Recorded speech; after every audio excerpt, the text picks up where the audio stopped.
Gwnewch hwn y tymor i newid. Cafodd Mathu a'i fam Castwri ei geni i is-ddosbarth India.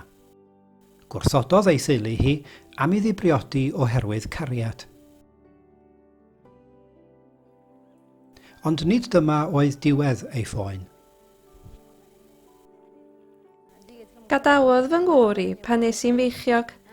Heb help neb arall, fe wnes i edrych ar ôl fy mab nes i mi gyrraedd yma.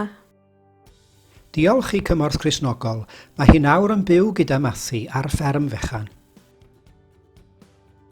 Caiff y fferm ei rhannu gyda merched eraill o gymunedau sy'n cael ei gwrthod. Maent i gyd yn aelodau o brosiect Eco-Veg Cymorth Cristnogol.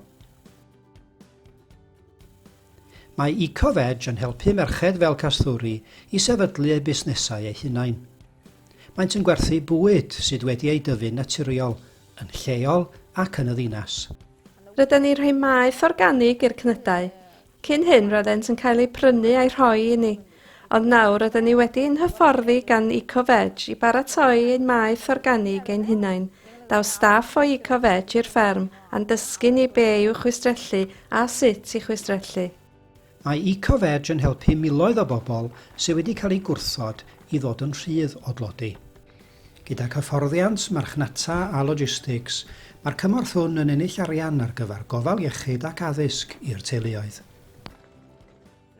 Fy nod mewn bywyd ydy dangos i'n teulu y galla fagu fy mab hyd yn oed heb eu help nhw, a rhoi'r cychwyn gorau iddo mewn bywyd. Un diwrnod, fe ddoon nhw ata fi a dweud, dyma fab fy chwaer. Gyda'r penderfyniad hwn ydw i'n magu fy mhlentyn.